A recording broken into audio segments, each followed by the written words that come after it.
Hello once again, everybody. Welcome to the iRacing Esports Network and welcome to the Apex Racing League Touring Car Championship. We are here in the heart of America. We are in Leeds, everyone. Marching on together and all that. But no, we're in Leeds in Alabama for the Barber Motorsports Park. And I'll tell you something. Well, I'm Andrew Woodhouse and alongside Adam Bath. And I'll tell you what, Adam, the weather here is probably slightly better than it has been in Leeds, England over the last few days. 20 degrees Celsius. What's that all about? Yeah, looking forward to this one. Barber Motorsports Park, a scene I think maybe both of us have actually managed to have a go in this series over the years. I think back then it was in the Kia, but now we're in the Audi and we're getting set for the third race of the season. And in these shortened seasons, we're pretty much racking up the miles pretty quickly here, so I think we're quickly approaching a 1/4 distance of the season. So time's starting to fly by, and we're starting to get used to the new paints, the new teams, the new format as well. So yeah, looking forward to seeing what's going to happen again here today. As we've got the points on the screen. Yeah, we've got some points on. I think the points are the wrong way around, ladies and gentlemen. So I think we can. There's all sorts going on with that. We'll leave it on the screen, and you can have a look. You can digest that yourselves. But I love this track, Adam. I think it's fantastic. It's really technical. There's some great sections. There's some sections where you really have to commit as well. Some fast chicanes, some undulations. Really does have everything, including the fact that it's very hard to overtake. And what that means is, I think, I think Sam Kumo is going to have quite a job on trying to find the battles. You know, there's going to be so many battles going on that, well, it's going to be all over the place. This has just come to me in my head, but it's almost like a bit of a mini Mugello in a way. Quite a few chicanes, and I think it's going to be tough for the F1 cars when they go there. But for cars like this, for the touring cars, I think it's going to be fantastic. There's a bit of undulation as well, as here we are looking at Pete Newman in the qualifying session. Some decent overtaking opportunities like this hairpin that we've got coming up here. So I think, yeah, we are in for a good show, especially with the triple chicane as well coming up just after this hairpin. I tell you something, if you look at the two layouts side by side, which I've just done, you know what? There are quite a lot of similarities between Mugello and Barber, including the fact that it turns round on itself in the middle of the lap. And yeah, I mean, that's a great call. I'll let the people in the comments discuss that one at length. But that's a great corner there. We just saw Newman go through that fast chicane. Yeah. That's really nice. And in a front-wheel drive car, it's a very difficult corner as well. And I had the pleasure a few years ago of racing here in IndyCar series, the iRacing IndyCar series, and it was a blast in those cars as well. Tricky, but a lot of fun. What was the aero like in that? Were you able to follow one another pretty closely in that? The following wasn't too bad, but trying to get a run on people to make a move was pretty tough.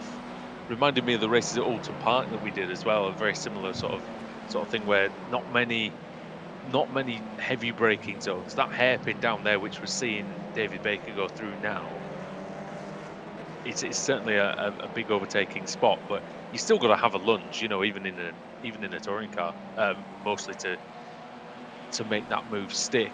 Harrison once again fastest in practice. I think he's been fastest in practice in all 3 race meetings so far, and yeah, managed to have a good meeting last week with a 2nd place in race 1. So, you know, if he can bring it together, he's going to be a title contender, I'm pretty sure, with that kind of pace.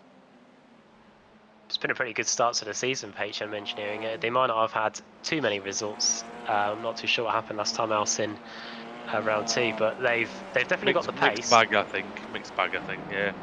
They showed the pace in the media day. They've clearly shown the pace in the first 2 race meetings of the season. So maybe today might just be their day. Pure Sims Esports as well have had a good start to the campaign too, with Baker, McFarlane and Blackhall all inside the top 5 in the standings, and some of the contenders from last season, Ross Balfour, Josh Thompson and Jack Sedgwick in the top 10 as practice gets ever closer to a close as well. So yeah, really a big list of possible contenders for race victory and potentially pole position as well when we get the qualifying session going in, or just over 15 seconds. Yeah, early start for us really. This early into this deep into practice, but yeah, a lot of good movement on the screens in the practice session, and some drivers really putting together excellent laps. Fastest lap, just to give you an idea, and we'll compare it to the qualifying laps in a moment. 129.66 is Kieran Harrison's fastest time in practice. So look for the drivers to go a bit quicker than that. Less than a second still separates the top 20, and we're going to have a good shootout, I think, here for pole position, just like we had last week. Ash Sutton started on the in second position last week, and he managed to get the better of Harrison in the race, but it was a very close race with several overtakes on both sides. Of course, some new cars coming to iRacing in the build in a few weeks. We've found out that the Great American car, the Chevrolet Corvette, coming to iRacing, the GTE version, and the LMP2 car, Adam, which I've been looking forward to for a long, long time. It's long overdue, isn't it? We had is the HPD finally going to be put into retirement? I It'll be wonder. another. There'll be yet another car that I can be criminally slow in. Yeah, but we're going to try it. We're going to try it at least. I remember you and me once having a crack at the GT1s when they were all the craze when they came Oh out, like yeah, the DVR 9, and I think the Corvette was in that category as well, wasn't it? yeah. The old Corvette. Yeah, I never got on well with them though. I don't really know why, but I never quite got on well with those GT1 cars. That's the series. I tell you, it's a bit of a tangent while the drivers are on their outlap, but that was the series I used to love watching. Was the old FIA GT1 World Championship. Yeah. Um, I thought it was brilliant. I used to watch every race. It's a shame that it kind of. I mean, I know it became the Blanc Pan, didn't it, in the end? But I always used to love the format. I thought that there were some great drivers in it, and it just worked. Well, with GT1s, I guess the problem was manufacturers weren't willing to put as much cash into it, were they? In the end, and I think that's why it That's why it evolved all into changed to GT3, GT. didn't it? Yeah, it did, and getting not as much backing off the factory. Like you had Maserati with full factory efforts and stuff like that. Ash Sutton, incidentally, he does race in a touring car series in real life, of course. If you didn't know that, he races in the British Touring Car Championship, but he always seems to be racing in rear-wheel drive cars. He races for Infinity in that, I believe they're rear-wheel drive. And before that, he was racing in a Subaru, which was also rear-wheel drive. But in this series, he's racing a front-wheel drive car, and there he is as the first few laps start to appear on the timing tab. I think the MG was front wheel drive, wasn't it? Yeah, when he won the Jack Sears Trophy. Yeah, With when he was driving with it was Josh Josh Cook, wasn't it? Yeah, yeah. He got a win, didn't he? I think recently as well. Did Josh Cook? But Woodhouse at the top of the pile. We like to see that here on the channel. And Mark Woodhouse is 0.2 of a second quicker than Jamie Wilson at the moment, and that's the top two times out there. You can see all the rest of them on the screen. Some outlaps coming in if the drivers were, I guess, coming out of the pit lane, possibly behind the timing line. That might have triggered the timing line, but yeah, a few laps coming in. Trendell was very quick last week. He got on the podium in, I believe, race 1. So look for him to be up there in this one. 18th place at the moment. Alex Simpson had a bit of the fascination with the gravel in Japan last week, the first couple of races, but he had a solid meeting. Bad start in the first race, but definitely got better as the day went on. And the third race was a nice solid drive to, I think it was 11th or 12th. And some people watching might think, oh, well, 12th, it's not a great performance if you finish 12th. But I mean, it is when there's 52 cars in the field. Yeah, you're pretty much finishing in the top fifth of the field, which in series like Formula One or whatever, that would be top 5 Fourth, finish. So yeah, fourth and above, yeah. so, Which, I mean, you're not doing badly to do that. So it's Jack Sedgwick just in front of the Apex boys.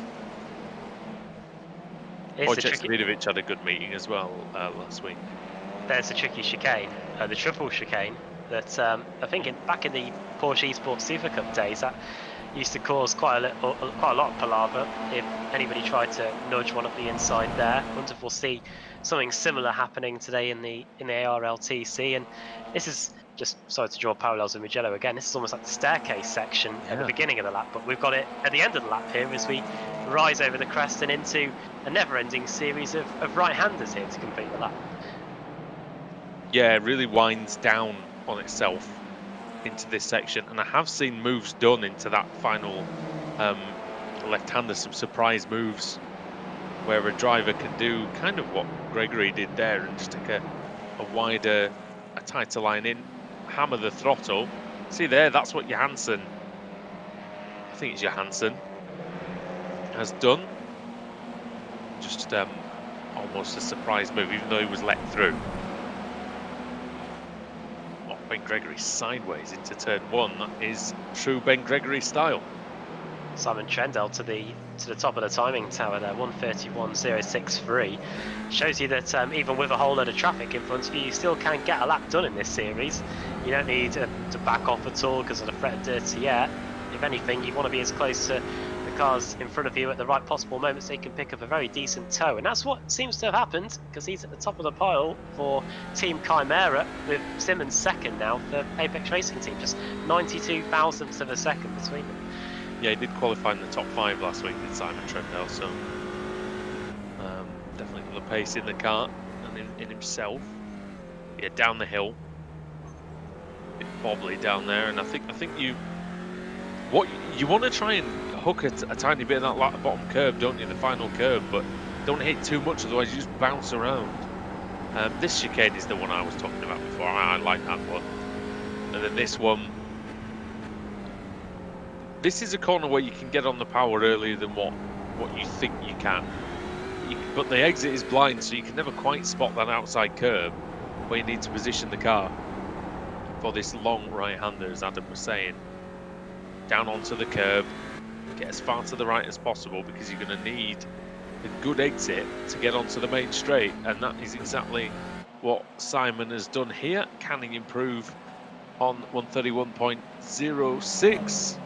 No, he cannot, not this time. 32. Balfour first. Yeah, he's gone and put a 1:30.75, and look at that, he's managed to find a nice clear piece of track in which to set that fastest lap time. As there you go, taking a huge handful out of the inside curb there. Don't think he's broken anything, but I think he's ruined the lap anyway, and he allows a couple of cars to go by there. So no improvement just yet for Ross Balfour. But here is Ross McFarlane, who last time around did a 30.89. Wasn't enough to go to the top of the timing sheets, but let's see if he can this time. The reigning champion over the top of the hill. Look at that, loads of grass on the outside. You would no need to extend track limits here as they go into the final series of corners. I remember, I ended up on my roof here against Wojciech Savirovic in about 3 years ago in this series now. In that very section, and yeah, not a lot of runoff, shall we say.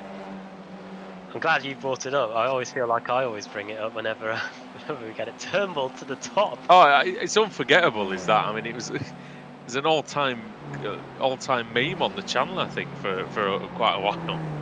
What was it? It was like, are you alright with it? No, I'm not, I'm over, or something like that. Something like that. Yeah, something like that, yeah. I was I was not in a particularly good way after I finished with it. It was a good battle, though, mind you. But I'll tell you what, I look at these times today and I look at the quality of the drivers, and I just think, well, I'd be 49th or something on the grid here these days, instead of, I think, second where I was running at the time or something in that other race. Now, last season or back in those days, yeah, you would be eager to make sure you got in a reasonably good position because of the reverse grid wheel. But in this new format for this season, we now know what the magic number is, and that is 37. So if yeah, that's slightly different to last week, I think. I think it was 35 last week, so yeah, slight difference. So yeah, if you finish in 37th place, you'll be on pole position for the final race of the day. Plenty of Alan menu opportunities then for the drivers out there today. Not that we condone that, but it's always funny to see it. It's Michael O'Ducker in 8th place. I tell you what, this field is one of really one of the most competitive touring car fields I think I've seen, real or virtual, because I mean, where the heck do you see 6/10 in the top 20? Even in the glory days of the WTCC, you didn't get that. Or even in BTCC Super Touring, you didn't even get such close grids as this. I And mean, this, look at them. Look at that. Look at the top 5 there. And Mangan and Newman, identical times.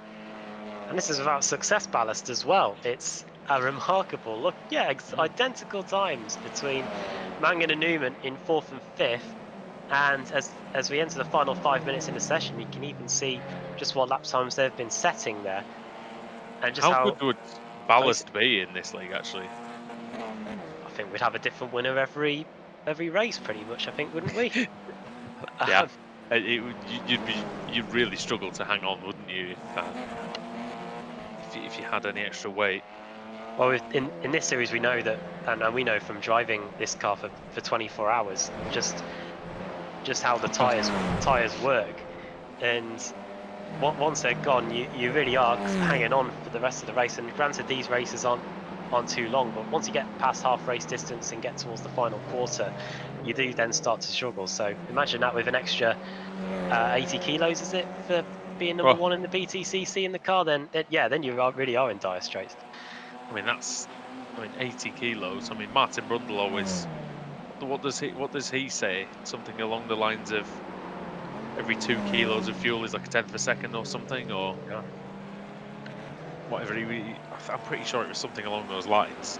And so Dave Baker goes fastest, look, 1:30.444. One thing we are seeing is times a lot slower than they were in practice, but I think that's down to the track conditions.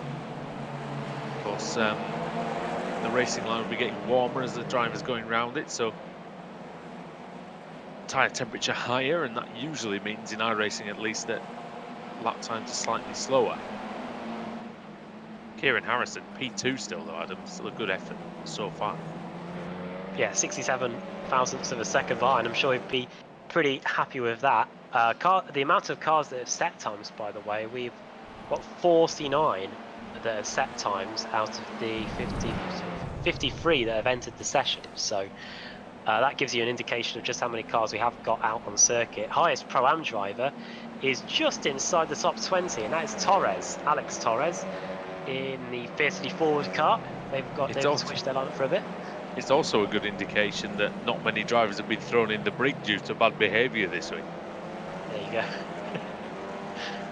Yeah, that is even better news. Yeah, the only cars that haven't set times at the moment are Jake Blackwell, Preben Valle, then Fraser Smith and Tyler Vickery. So I'm pretty sure those three, apart from Vickery because he wasn't here last week, I don't think.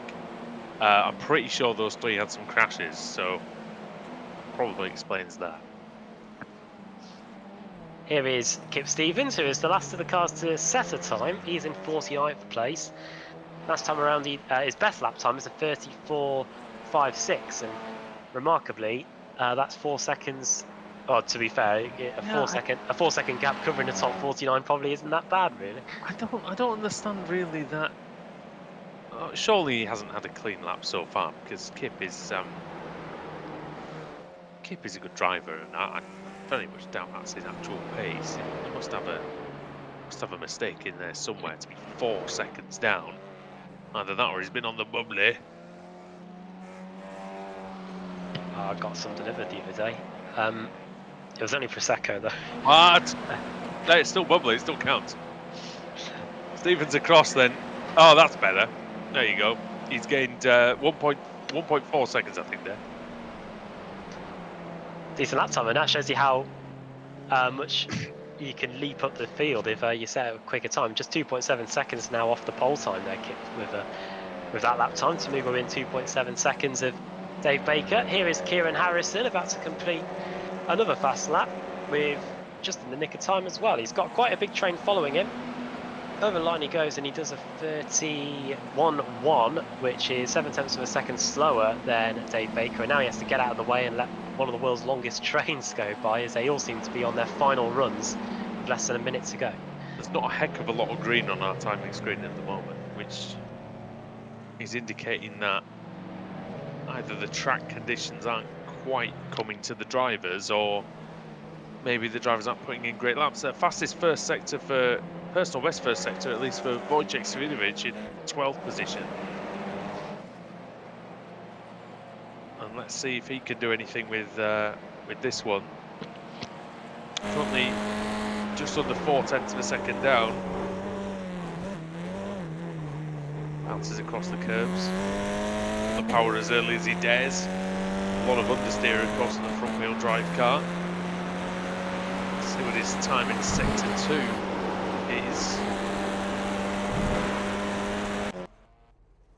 Oh, he won't get the chance because, of course, the qualifying cuts off on 15 minutes, which still to this day, I say to this day, but I believe that never used to happen, did it? And that's why it's still catching me out. Yeah, that caught me out as well. I thought I'd lost connection. Here is the starting grid then for the first race of the day. Dave Baker. Well, he'll be delighted with that. The Pure Sims esports car on the pole position. It's not often these days that Dave Baker gets a victory. He's ever so consistent. Yeah. But will he be able to get one today? He'll be starting at the front of the grid. Oh, Second, by the way, yeah, Sam Fitzpatrick was very happy indeed that he got 2 6th places last week. there you go. Well, hopefully he'll be ready for the number 1. Well, let's see if he can keep it going. His teammate Ash Sutton starting in 3rd, with Matt Turnbull in 4th. Then Jack Sedgwick 5th, then Ross Balfour in the 6th place, then Oscar Mangan 7th, Pete Newman 8th, Ross McFarlane, the reigning champion, in 9th, and Alex Simpson completing the top 10. Just 1,000th of a second incidentally between Mangan and Newman there. Craig Williams in 11th, then it's Wojciech Savinovic in 12th place, 13th for Josh Thompson, 14th for Jason Cooper, then it's Dennis Neidhart, Michael Evdoka, Simon Trendle, Adam Hadfield, George Simmons, and Philip Johansson, the Swede, completing the top 20. And I don't think we'll be able to cover all the grid before we run out of time, but some notable positions there. Richard Carlson, fellow Swede to Johansson, he's in 27th place. Mark Woodhouse, who we saw at the top of the timing pile early on, in 34th. Nathan Davis, the Welshman, 38th. Marcel Fritsch in 40th. Sean Gardner there for boosted 44th place, and then towards the rear of the field, we've got the cars that haven't set times, and they are Jake Blackall, Previn Vala, Fraser Smith, and Tyler Vickery. They didn't set times earlier in the session, and they didn't set any times in the end. So 53 cars set to get turns loose here at Barber Motorsports Park. Here come the lights. Well done, good timing as usual. Here we go. 5 lights coming on then. Lights are off and the race is on. The green flag man going absolutely mental on the stand at the top there, but it is a good start for Dave Baker, who's trying to keep it, but Kieran Harrison up the inside and through into turn 2, around the outside of 1, inside for 2. There's a crash there. It's a fiercely forward car in the gravel, not going forward at the moment. That is Damien Harris. It's going to be 53rd, Adam. He's going to be gutted about that. He's very good in this car. Oh wow, it's all kicking off at the hairpin as we expected. There's a Craig Setup Shop car going very wide in the background. And look at this, we're nearly 3 wide as there's contact between one of the Core Sim racing cars and one of the Pure Sims cars. Yeah, it's Balfour and Sutton, I believe, there coming into contact. Oh, big issues at the chicane. Into the gravel goes George Simmons. And that's Josh Thompson, isn't it? Yeah, Thompson may have been the culprit there. So Harrison with the lead then, still parlaying that. Great practice time, then a P2 in qualifying. And that's a slowdown, I think, for one of the OBP cars. That's Michael Evdoka. And he's battling away one of the Freem cars. That's Jamie Rushworth. Up the inside there goes Michael Evdoka. Through he goes, and watch out for the Hell Racers cars. That's the Swede there of Richard Carlson trying to get some places in the early going. But over the line we go to complete the first lap, and you're right, yeah, Kieran Harrison, best possible opening laps of the race for him, and Michael Evdoka trying to get back by Eric Micker as well as they go into the first corner. I'll tell you who's had a fantastic start, that's Adam Hadfield. He started in 18th place, he's gone up to 13th place and ahead of his teammate Jason Cooper. So they're running line astern at the moment in the middle of the field. In fact, just a few places ahead of the battle we're looking at between Evdoka and Eric Ricky. Johansson is ahead of them, and in the boosted car, I'm going to look at the inside. That's Alex Nella, and he's just taken Rickard Carlson. So Carlson trying to fight back. The blue and yellow car, the Swedish driver, very patriotic colours there. Bit of orange on there as well. As I said this last week, Swedish touring car drivers called Rickard. Pretty good history, Adam. I can only think of one, and he did very well, didn't he? And he won it in a and he won it in a Volvo as well. There you go. So that's like the ultimate strong link in Swedish chemistry if you're talking about FIFA. On the inside for Nathan Davies. Oh, three wide into the downhill and then uphill chicane. Davies is going hard here in the first few laps. Car 73. There we go. Car 73, as I've made a mockery of technology once again there. Ash Sutton is in 4th place, and he set the fastest lap of the race so far, 1:31.614.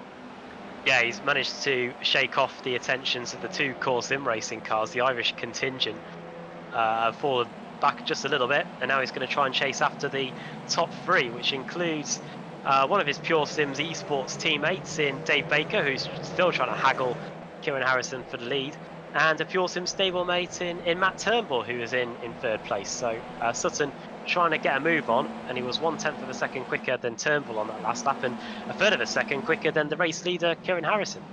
Yeah, Turnbull's having a really good season so far. One of the rookies. I say rookie, I mean he's a pro driver and he's near the very front of the field, so there's only so much that description of rookie suits. There's a car off on the grass in the background. I think that might have been Mika Torres, was it? Oh, Eric Mickey, was it? Yeah. The American, down to 31st. And if you get offline or you end up with a slowdown penalty at this stage of the circuit, you really are going to get hung out to dry, because everybody is so quick, and it's very much one line through this part of the course as well. And you can see here, I think he's just about getting back into a rhythm as Scott Malcolm for Team Mad arrives onto the scene. Yeah, quite a lot of drivers were taking the Mickey there.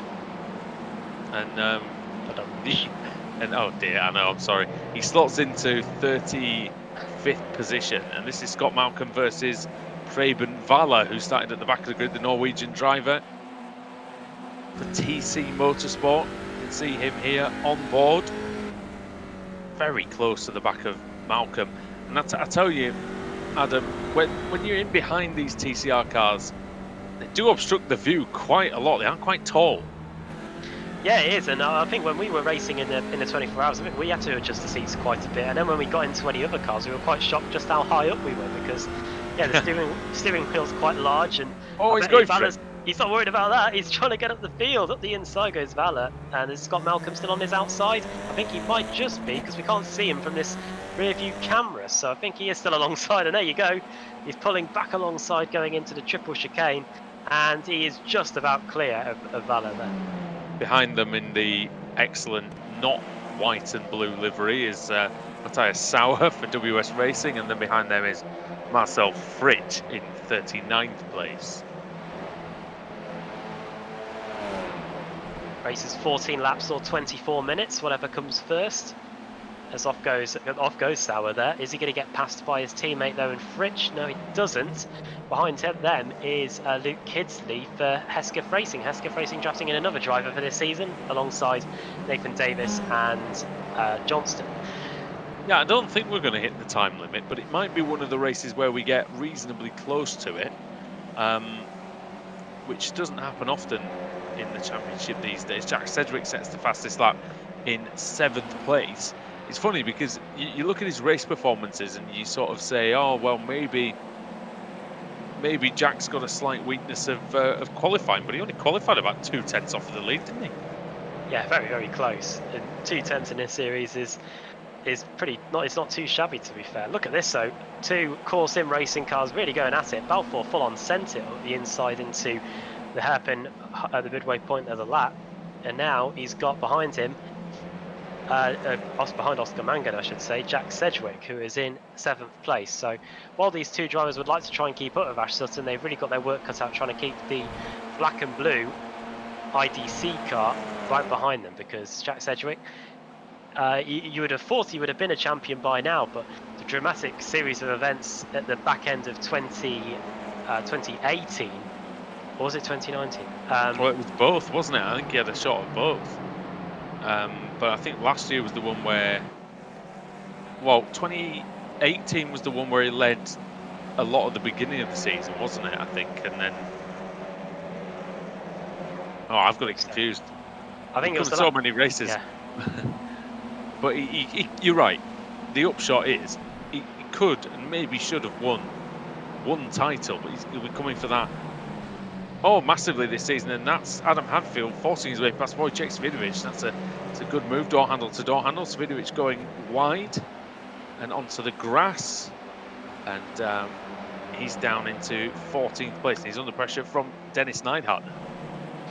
See if Neidhart fancies it up the inside. Oh, Wojciech gives him just enough space. Good racing between the two. Oh, that yeah, was good. He forced the door open, and Norbert Leitner, the Hungarian, he might be able to take 2 for the price of 1 here, because he's now alongside the German. You know, it's funny, some people say, look at that move and go, well, it was quite a bit of contact. It can't be a clean move. I think it was perfectly fine from Neidhart, because Svidovic tried to close the door, but he tried to do it too late, in my opinion, I think, that time. Norbert Leitner, most successful Hungarian touring car driver since Norbert Wickele's. I've just made that up, but it might not be true. Daniel Nage wasn't too shabby last season, was he? No, he was. No, he wasn't. He wasn't. But Leitner in 15th place for HM Engineering. They've obviously got a good car, as Harrison is proving. So yeah, we'll see what Leitner can do in terms of moving forward in this one. Norby has gained just the 1 place since the start of the race, driving for .exe Esports, and he's trying to get some. Norbert Leitner's gained 8 places for HM Engineering, but Dennis Neidhart for .exe has just gained the 1 since we got going. Back with the fight for, well, reverse grid places. If the checker flag was to fall now, Previn Valler would be looking forward to starting on the 3rd row of the grid as he tries on the 2nd row of the grid as he tries to keep behind him Toby Ward for Free Spires Motorsports. Yeah, doing a good job. Valler put himself in reverse grid contention after starting at the very back. Oh, it's Kidsley. There's quite a bit of damage to that Hesketh racing car. What happened to him? But it looks like he's had heavy contact on the front right corner. Let's see. Here's the replay then. He's just going. He's just at the back of your shot there. He's with the 167, the 157 car, I should say. Oh, he's just gone in too deep. Oh, and he's had a death wiggle. Oh. Yeah, he was side by side with Darius Neidhart. And yeah, just got it wrong, didn't he, Kidsley? That time. Under braking, a little heavy on the brakes. Just behind Sean Gardner, who's in 50th. You don't see him down there very often. John Roberts, 49th. Goodness me. Yeah, this is right at the back of the field at 52nd place. It's amazing how they have pit stalls for all of them. Tracks like this, they hear tyres screeching, and I think Darius Neidhart is off. He is. The .exe car is just about responding. Oh, and somebody else is off. he's joined them. It's that is Austin Foster. Never mind Deso Pit. He's been deposited off the circuit there in the. Very good. I'm sure, I can't remember who said it. Somebody said they thought he said deposit racing until they read it twice. Might have even been me. As Fraser Smith in 42nd, then he's another HM Engineering driver. We spoke to him a couple of weeks ago, didn't we, after the first meeting at Spa, and he was quite confident of the season, and you know, thinking of getting some good performances in. He wants to make it into the top 10. Well, he's got it in. He's got his work cut out for him here. Something happened to Baker. He's still in 2nd, I believe. It was just Baker that was moving down my timing screen, so I think he's all right. There he is. But yeah, normally when that sort of thing happens, it's several people that drop down. But this occasion it was only him, so seemed a bit fishy, but he's all right, and he's right in behind Harrison, who, I tell you, this isn't to diminish the efforts of Kieran Harrison at all, but this is one of the easier tracks to defend on. You can just kind of drive your normal lines as long as you don't make any mistakes. There's not a great deal the car behind can do. Now, it's possible that Baker might have a lunge into the hairpin, but you have to get a great exit off of this corner here, which has got a pretty good one, but it's quite a short run, isn't it, Adam? And he's not quite close enough this time. I think one of the worst things you could do on this circuit is get too defensive, because if you block the inside line into here, then you're going to just understeer wide on the exit and then make it easier for the guy behind you as well. So Kieran Harrison is doing a very good job at the moment, and as you can see from looking from the rear view camera on his Audi RS3 TCR car, is that Ash Sutton, for all his efforts of trying to get to the top three, he's managed to bring along the Corse Sim racing cars, who were one of the quickest out of anybody on that last lap. Ross Balfour doing a 30.7. That was a tenth of a second quicker than all of the guys in front of him. So we might just have a 5-car scrap for the lead with just over 4 laps to go. I was going to say, what a camera angle that was. I really like that. Get a really good view of the chasing pack behind Harrison. That's what he's going to be seeing in his mirrors. He's going to be looking in his mirrors quite often to see where David Baker is, and Matthew Turnbull as well, and Ash Sutton and Balfour. And this train really goes back to Jack Sedgwick in P7. Then you've got those other 4 cars who are slowly, they're doing their best to catch, aren't they? They're not quite. 2 tenths quicker actually was Alex Simpson 2 laps ago, but then the last lap was 1 tenth slower. So trying his damnedest to get on the back of this group with 4 laps to go, because he knows, and I think the guys behind Newman, Williams and McFarlane I think they know, Adam, that if they get within touching distance, it's anybody's game if it all gets a bit crazy at the front. This is one of these tracks where if somebody does get out of shape, or there is a battle going on, then it really can get interesting. Yeah, if someone in front of you makes a small mistake at the triple chicane at the back end of the circuit, or through the quick S's in the second sector, there's nowhere really for you to go apart from lift off the throttle or crash straight into the back of them. So if you do that, you are going to lose. Here we go. And over fifth. Speaking of which, here we go. Curb riding, curb hopping. Here is Wojciech Savidovic. He's got a great view of it, but fortunately for him, Dennis Neidhart and Norbert Leitner avoid tangling with one another. So that's an indication of just what it's like. And look at this clobber the curbs through the S's, and that's not it. We're gonna have to climb up through the chicane again. Jason Cooper's somehow got ahead of Hadfield. I'm not quite sure how that's happened, but it might have happened shortly after they got past Wojciech Savidovic here. Many times champion now. I've almost forgotten how many it is. Is it 7? So yeah, he won in 2016. No, not 2016. Season 6. Then he won the Pro Series in 2016, 17, 18. 19. As well. It's only won 5. And then a couple of other series which count though, don't they? Oh yeah. Winter Series and things like that. I believe it's 6. It might be just 6. I like I say, I get carried away with how many it is. 75 times champion now. But it's like every 1 time. 1 million titles. It's like one of those films where every time somebody mentions something, it gets more and more exaggerated. Now here's look at the state of Cooper's car. Hadfield goes round the outside on his teammate. Whoa. Oh, and Leitner. Car going light over the crest of the triple chicane, and actually he's been passed by Neidhart. So Neidhart's taking advantage, and he's through into the chicane. So that's nicely done by Dennis Neidhart, and that's exactly what you were saying as well. You make one mistake, there we go. Might just have been the lesser of 2 evils there for Norbert Leitner, because he almost very nearly took out the Swift Cooper Esports car there, Jason Cooper. He had to be pretty lively with the steering wheel to make sure that didn't happen, and in the end he lost 1 place as a result, and now he's got Wojciech Savidovic right behind him. And off is Steve Berridge. Oh well, Boosted Simsport haven't had the best of starts to the evening, and he might just get passed there by one of the Ah, test cup cars. Here's the replay. he's made some contact with that car in front of him, which may have been Harris, was it? There you go. It's not Harris, is it? It's one of the oh, what are they called? WS racing cars that's crashed into, that they've made contact with there. So it's not Harris, although Harris doesn't have a bonnet. So he's had an interesting race.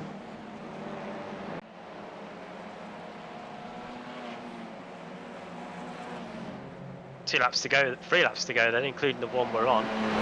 There is Lee Berridge, but here is our race leader, and he's starting to feel the pressure, if he hasn't done so already, from Dave Baker, who was just over a tenth of a second behind the HM Engineering car. Baker is so desperate to get back to winning ways. He won the title back at the back end of 2014.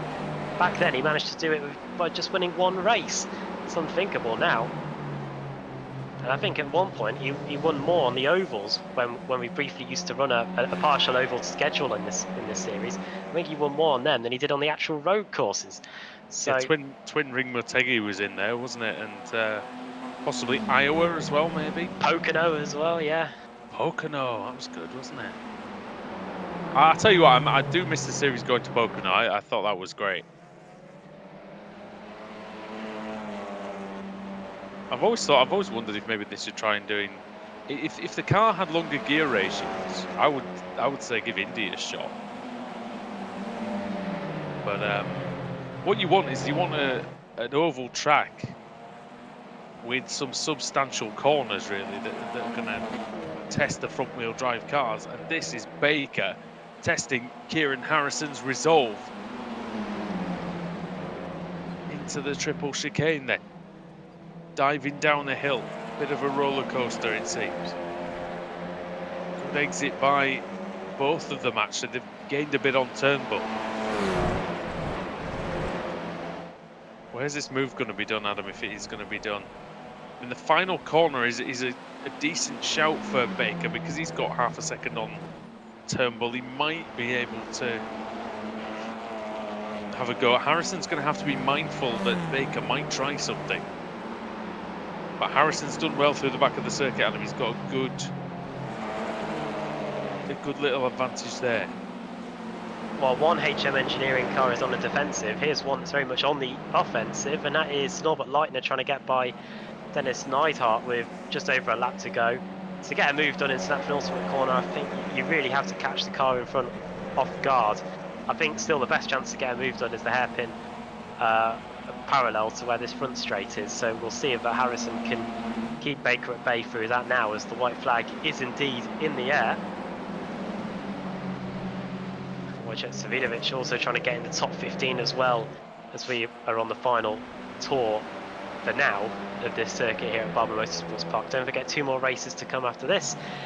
Next race will have 37 cars reversed. Up the inside there goes Leitner. He thinks about it. Has Neidhart got on the brakes in time? Yes, he has. And now the Swift Cooper Esports duo of Hadfield and Cooper are starting to feel the pressure as well from the Dottie XE car in the closing stages. They are, but the race is almost over for Harrison and Baker. Nothing major on this lap so far, but Harrison's still got to keep it clean in this final sector in order to take the first win of the day. See if he can do it. Down the hill. Brilliant little corner this. Compression. Then into this long right hand there. Is there going to be anything planned? Turnbull might have been thinking about it, you know, but hasn't quite got the momentum. Oh, there's a thought about it by Balfour, but he couldn't quite do it. Kieran Harrison then for HM Engineering is going to take the win in the first race of the day here at Barber Motorsports Park. And Harrison, well, started second, and it was the start that did it for him, man. Yeah, the start turned out to be crucial in the end. Meanwhile, here is the fight for a spot inside the top 20. We've got Campfield, Carlson, Nella, drag race to the line. Oh no, is Campfield out of fuel? Well, something is wrong, because he's lost a whole load of places, and in the end the Pro-Am car finishes 22nd. 3 wide across the line. Is that Josh Thompson involved? It's Simmons. The two of those were colliding at the start of the race. They finish very close to each other again at the end. And Here's a fight for a reverse grid pole. It's going to be Simon Trendle on pole for word. race 2, and a gaggle, you can pretty much say, across the line. That just shows right there what happens to drivers when there's something tangible to fight for, because they were all over it in that last lap. Fantastic. There's Foster. We saw him off earlier on. He's the last one to finish in 50th position.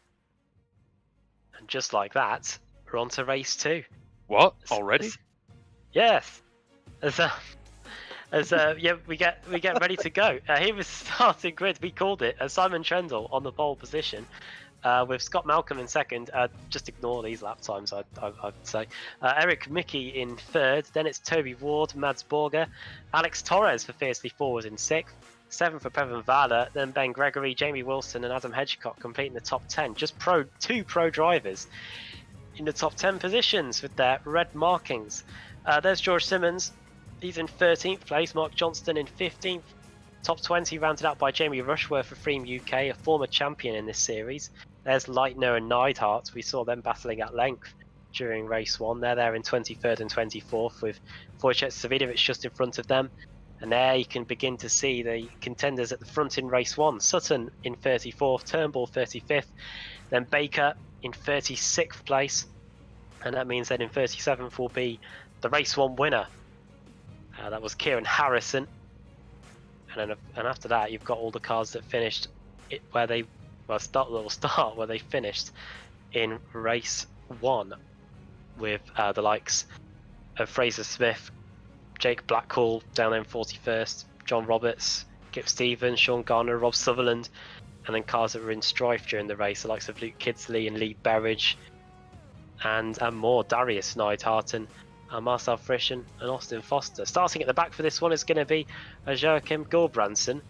He'll be in 53rd place if he does indeed grid up. And without further ado, we're getting ready to go for race 2, I believe. Can't see many cars gridding on my screen, but that might just be me. No, same here actually. Gridding is happening a little bit slower than maybe anticipated, but it is coming.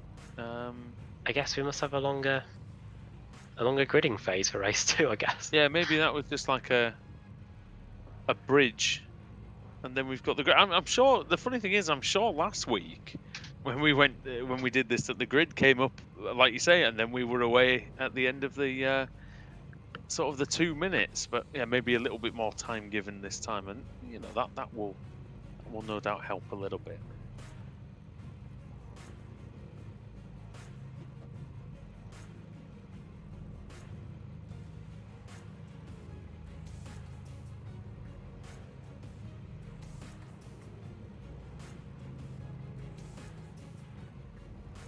Bit longer than the storm, then, Adam. I think. Yeah, I think we've retreated to a safe distance here from the helicopter to see them get turned loose for race 2, and just gonna be good. Just a reminder that for race 3, if you finish in the top 30, you are reversed you're reversed onto pole for race 3. There you go. Here come the lights. Here we go then. This is going to be frenetic. Everybody, hold on to your hats. The green light is on. We're away. Good start by Trendle. Brilliant start actually from pole position. Eric Mickey in second place, side by side with Scott Malcolm. Malcolm's fighting in this position hard, as he knows overtaking is tough. If he can get ahead and stay ahead, well, he might be able to make a break for this P2. As Toby Ward, contact there on the straight, on through the kink. Don't know if Ward's got damage. He might get to the corner and realise he's got issues, but 3 wide. Up the inside goes Torres, having a look as well. I think most of them are okay, Adam, after that. Most of them. Famous last words. Let's see what happens when we get them through the chicane as well. Toby Ward there, who's managed to shake off that little bit of contact that we saw when we went over the top of the hill. There's Adam Hedgecock fighting away with George Simmons in the early going. Mark Woodhouse there for Team Mad, also getting his elbows out in the early stages, and just look at all those cars in the back. We've got about 5 wide in some places there, I would say. Oh, that was Davidovich going, just going for it into the chicane. Great commitment. He barely had his nose in front, but he managed to get in there. That's Hadfield battling away with, I think that is going to be Ricard Carlson. Trendell still leads then.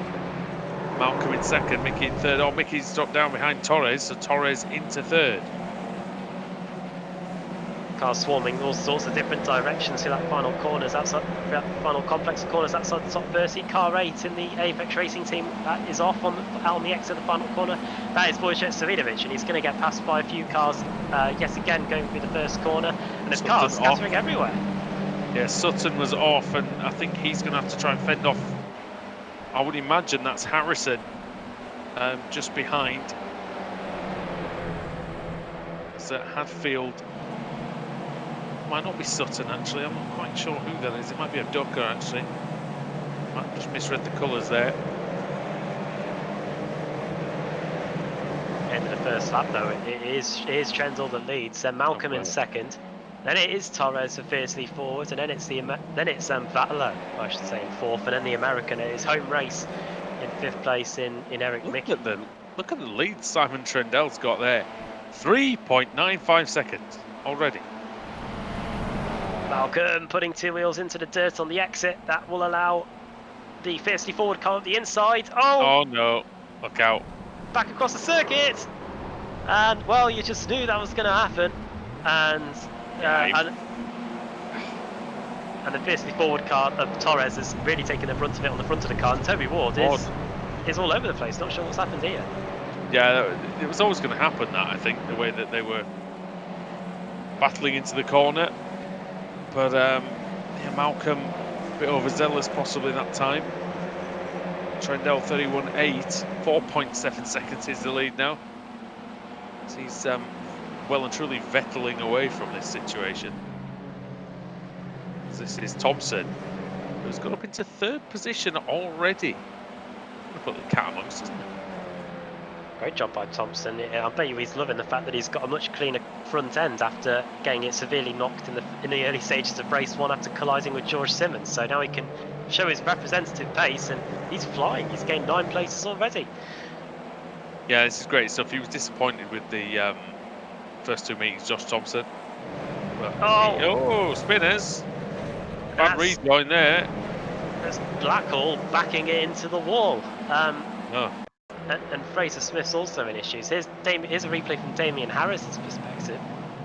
Harris has been in the war so far. Big dive down the inside of the HM engineering car. Oh, it's all kicked off in front of them, and actually Harris ends up getting a face full of spun car. I'm not quite sure who that was actually, but yeah, Harris ended up, what was it, Balfour? 3 wide into the corner. Ross, Ross got touched by Ward, I think, possibly. And then Balfour goes into the car on the outside of him, and then spins, then rejoins in the path of some other cars. It wasn't a great rejoin, I'll be honest, by Balfour, because, you know, strictly speaking, he probably had to wait for everyone else to go by. Kip Stevens has made a beeline for the pits. Meanwhile, Josh Thompson is under pressure from Mads Borger Anderson there. Those two are very close going through the first couple of corners. Thompson is 7 seconds off the lead with 4 laps in the books.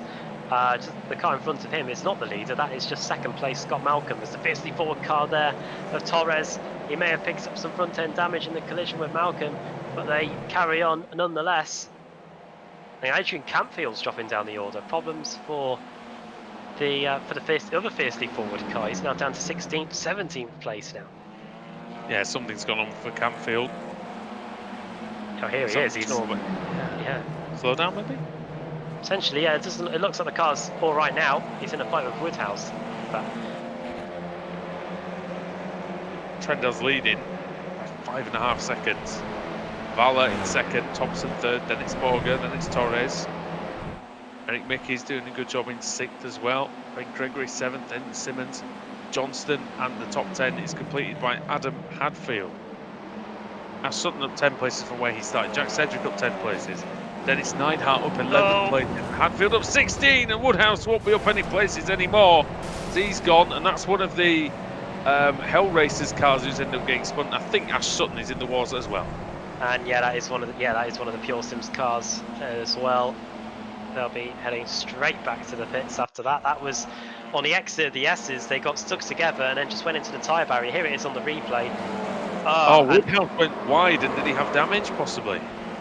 Oh. Not much that Pure Sims car could do for Sutton.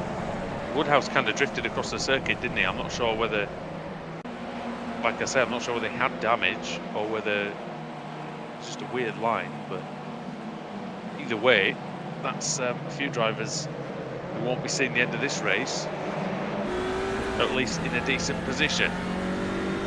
Now Sedgwick, look at the position that he finds himself in. Got a car alongside him, look, you can see in the mirror. Oh, he did have the Freem car, that's Newman. Freem. Good word to say, isn't it? As ahead of Cedric is Cooper, and then it's Campfield. Campfield's trying it. Oh, good chicane. Very good chicane by Cedric, and a great run there. Around the outside is he, Sedgwick. He's going to just about drift it around the outside. He's still there. Is he? We can hear the engine. There he is. He's on our outside going for the long right-hander. You can see him in the mirror at the top, look. Oh, contact. They're bashing door handles. They're still side by side. Finally, Cedric is through. Great battle there, and that was over 17th and 18th on the track. That shows you how much they're fighting for these positions. Cedric now at 14 as he continues his pursuit to get in the top 15 here. Fantastic stuff there. Really, really good. Thompson's too close to within a second of Vala, sandwiched between two Norwegians. It's Josh Thompson's sandwich. Manx sandwich. Trendel's leading. Oh, there he goes. Dear me, that'll be a slowdown.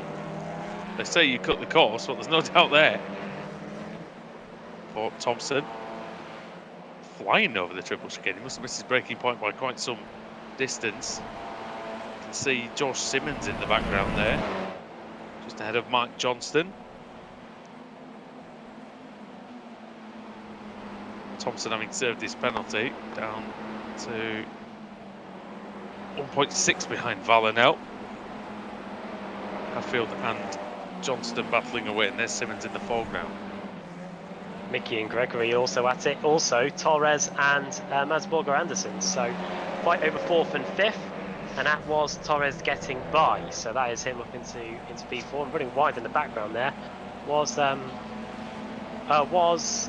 Borger Anderson, but he's been able to keep on the track. Now I could be wrong here, but I do believe that Torres could be the first Spaniard in the championship since Adaicoba Lopez. Back in right, yeah. Several years ago. At least first full-time driver from Spain for maybe 4 years or so. And he was pretty decent. He won a title. Oh, very good indeed, yeah. Very good. Have you seen any of his rally stuff that he does? Really? Oh, I need to check that out. He's very, very good indeed.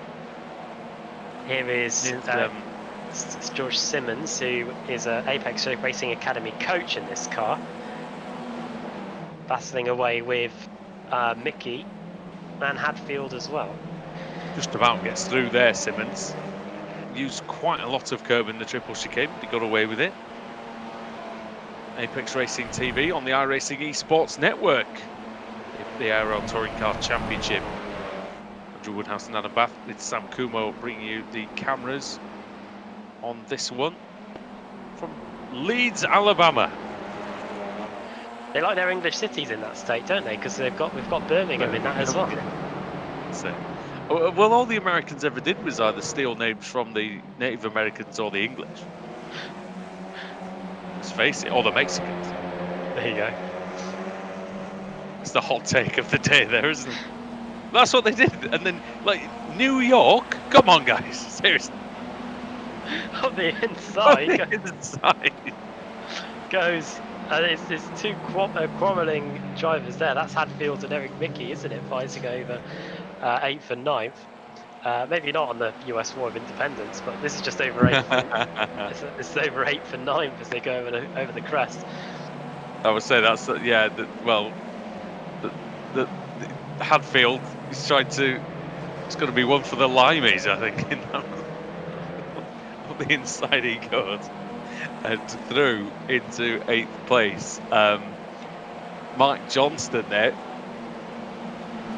who, as a Northern Irishman, has never had any controversy about the borders of his country, and coming through side by side with Mickey now. Oh, I love that corner. I know I've said that 3 or 4 times already, but it's just such. It's a corner that's on the limit in nearly any car that you're in. Oh, interesting to see what lines they're taking as well. Oh, so yeah, he did think of looking up the inside into the kink, but I think the tyres have just got enough life in them that where you can still defend going into the penultimate corner, because as the race goes on, it's going to become ever more tough. As here is Ben Gregory. That's a great exit though by Hadfield. Oh, he's going right up against the wall. He squeezed past the white line. Diving into turn 1. It's a great move by Hadfield. Really good indeed. Yeah, he flashes the lights. I think that's a well done from Gregory. It's not an I'll get you later, I don't think, because Hadfield already pulling away. Trendell's lead is 6 seconds. He looks like he's settled into a comfortable pace now. Valor is still holding off Josh Thompson, and quite comfortably. So I'll be honest, I'm not surprised, but you know, it's definitely interesting that Valor has kept such great pace ahead of Thompson. And Hadfield is our biggest mover in the field in total. He's gained 19 places since the lights went out. Yeah, Cedric plus 17, Matt Turnbull plus 13, Luke Kidsley plus 16, 17 for Darius Neidhart, and Marcel Fritsch is up 15 places as well. You've also got, interestingly, Alex Simpson is last at the moment, so I don't know what's happened to him. He's still out there, but 49th, Adam, and he's been lapped. And you can see the damage to the Apex Racing car. I wonder if he might have been involved in some of the shenanigans that maybe either the first corner or maybe in that whole situation down at the hairpin. But that's not good news for Alex, because he's doing okay lap times though. He's doing 32s, so lap times are decent. Just must have been some incidents. Jake Blackhall started. Where did he start? He's 45th at the moment. Yeah, he was involved in the hairpin incident, I believe. Oh, so he's 30. Oh no, he's 45th. He's Blackhall. So sitting in the Magic 30 spot is I believe Toby Ward. Yeah, he's in the Free Spires Motorsport entry. There he is. So after being at the front at the start of race 2, he could be in the position to be elevated up to the front of race 3 again.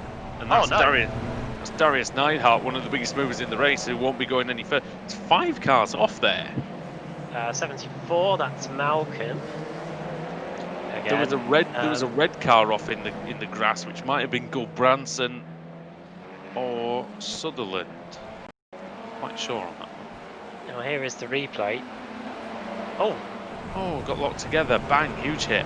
One of the black and gold cars. That must have been one of the WS Racing Esports cars, I think. And the red car was one of the 3 Spires cars. That was Rob Sutherland. Yeah, it was Sutherland, yeah. Thought it could have been him. Then Malcolm was involved in that as well, and a few others. It's Sean Gardner, that's 44th place. He's got the best position here. Gregory in 8th position. Where did he start? He started in 8th place. Memory's Fair- not the fair. best. Memory's not the best. Have Team Chimera managed to get a victory so far this season? I don't believe so. Trendle got third in race 1 in last week. Okayama. He win? Oh, no, that's something, isn't it? Slept since then, I'm afraid. I'll have to try and maybe try and find that out while we're going through the last couple of laps. Yeah, 4 laps to go between the one we're on. We get to line, we'll be down to just 3 laps to go. Here is the fight then over a spot in the top 10. Eric Mickey has been holding his own since the start of the race. He has had a few pro drivers swarming around him, but here he is trying to keep a spot inside the top 10. Here comes Johnston for Hesketh Racing. You can't really get too much further away from each other in terms of geographically between these two. And Oh, Johnston, Mickey, you're so fine. You're so fine. You've lost position 9, unfortunately, though, Eric Mickey. Oh, Mickey. I know that song. P10 for him. Oh, on the inside there goes Hadfield. He's trying to make it 20 places gained, but Simmons is making sure that he can't do just that. Yeah, and Simmons has fought well in this race, up from 13th. Hadfield up from 26th on the grid, though. Really excellent. Robert Leitner getting past Mickey now. And I think Eric Mickey's just dropping back a little bit in the closing stages, which is a shame. He's on the verge of falling down to 12th. He's going wheel to wheel here with Michael Avdoka into the triple chicane. Round the outside goes the Pure Sims car, and he has been able to get it done. He was 7th in race 3, was Trendell in Okayama.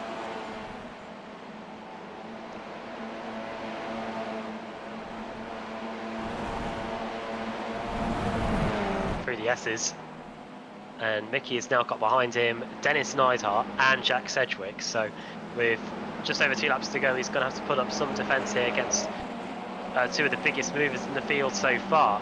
Neidhart's gained 11 places. Jack Sedgwick in the black and blue has gained 17, and he's trying to make it 18. Having a go there in the tight section.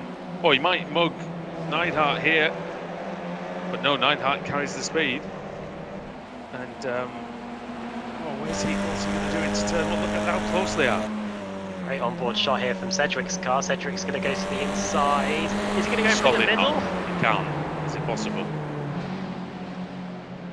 I thought he might try it, but very, very difficult indeed. 30th place still belongs to Ward, I believe. It does indeed. But we're watching the battle for 13th. Sedgwick. Oh, Mickey! Into him there. Bang again.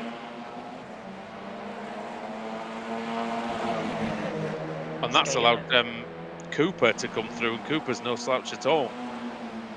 Getting a bit sticky here in the closing stages. Cooper on the outside over the curbs. Jack Sedgwick's attentions have had to turn off the American to the fiercely forward car and the Apex Racing Team car and the Swift Cooper Esports car. They're all right behind him. Yeah, this is very good indeed. Very fast stuff. Very close racing. And look at Michael Avdoka. Michael Avdoka has just made a place on Mark Johnson. They were side by side through the back of the circuit. So, and still potentially, Johnson not giving up at all. Final lap for Trendell then. It's been fantastic for him so far, 6.5 second lead. Sorry, Simon, we haven't given you any camera time, but you haven't deserved any. You've been so far in the lead. Not made it interesting whatsoever, damn it. 6.5 second lead. I don't think we'll be seeing many leads as big as that over the course of the season. There's a Team Chimera car. He can afford to mirror signal, maybe even indicate going into that corner. He's got so much breathing space. Valor is still ahead of Thompson. In fact, that could be the one that something might happen in the last few corners. I don't even think Thompson's close enough to even think about a moving up. Valor's driven a great race. Deserve this published for sure.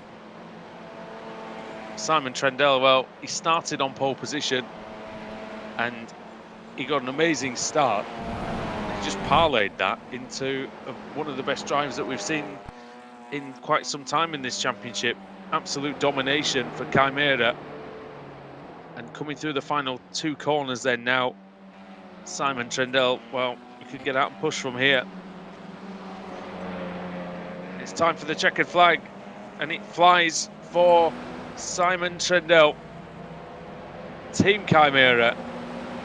He wins here at Barber Motorsports Park. Oh, there's a crash at the last corner between Johnston and I'm not sure who that is, Neidhart probably. Gregory and Cedric battling over the line. Cedric might just nick a place off of Gregory here, Adam. I think he has, and he's going to get 11th place. Mickey trying to get some places very late on as well, but in the end I think he did lose a few to Sedgwick in the closing stages. Here's a fight for a position outside the top 30. These are just arguing on who wants to start in front of the other for race 3. This is Rob Sutherland and Jake Blackhall. And some points as well. Useful points. Oh, come back, baby. Stuff from here. Might get him on the way to the line. Great exit. What's going to happen? Oh, he's going to go for the inside. It's going to be close. Not as close as he would have liked, though, for Blackhall. Couldn't quite get Rob Sutherland. Sutherland gets 35th position. Here's Gardner. Yeah, in NASCAR, I don't even think 43 cars are in a NASCAR Cup race these days, but but back when we used to watch it, this would be getting you at the back of the grid, Sean Gardner, as he comes across the line. Sort of many a time have I, on a NASCAR game or something of that ilk, seen you have qualified 43rd. Still, at least you were quicker than the go or go homers. Yeah, well, yeah, there you go. Right, I should have gone home. It would have saved me valuable time. Right, that is the end of race 2, and it is time for the 10-minute warm-up, which preludes the feature race, the final race of the day. So it gives us time to have a little look at the results, because we've been barely able to catch our breath since the start of race 1, and here are the results. It was Simon Trendell that wins race 2 from the pole position, lights to flag victory for the pro driver. Brevin Valor, top Pro-Am driver, plus he's managed to hold off Josh Thompson, who finished in 3rd. Alex Torres in 4th, then Mads Borger in 5th. George Simmons for Apex Racing Team in 6th. Then Adam Hadfield, Norman Leitner, Michael Avdoka and Dennis Neidhart for .exe completing the top 10. Jack Sedgwick 11th, then it's Ben Gregory, Eric Mickey in 3rd. Mark Johnston for Hesketh in a spot above her late on, but managed to still make it across the line. Jason Cooper in 15th. Then the number 8 car of Wojciech Savidovic in 16th. Adrian Campfield for Fiercely Forwards, then Craig Williams, Matt Turnbull, and then the top 21 completed by Pete Newman and Jamie Rushworth. Jamie Wilson, the Team Chimera teammate, to Simon Trendell in 22nd place. Then Oscar Mangan, Dave Baker, Ross Balfour, his fellow Ross in McFarlane in 26th. Kieran Harrison, the race 1 winner, in 27th, so he's going to be near the front of the grid for race 3. Nathan Davis 28th, Jason Stehny in 29th, and Toby Ward is going to be on the pole for the 3rd race of the afternoon. Damien Harris 31st, then Lee Berridge, Marcel Fritsch, Joachim Gorbranson fighting from stone dead last to get 34th. Rob Sutherland, Jake Blackhall, Luke Kidsley, Alex Nella, then it's Philip Johansson, then John Roberts, Matthias Sauer, Scott Malcolm, who had been hit about quite a bit in race 2, then Sean Gardner, Fraser Smith, Kip Stevens, Adam Hedgecock, then Alex Simpson, Austin Foster, Darius Neidhart, then Tyler Lugo Vickery, Mark Woodhouse, Richard Carlson, and I don't think many people were predicting this, the first car out of the race in 53rd place, it was the Pure Sims Esports driver and former BTCC champion Ash Sutton. Yeah, indeed, and he wouldn't have expected that, and he's going to have to charge through from the back like we know he can to see if he can get a good position in the final race. We're going to go for a quick break here on the iRacing Esports Network, but we'll be back in just a few short minutes for all the action from race 3.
And we're back on the iRacing Esports Network with the ARLTC.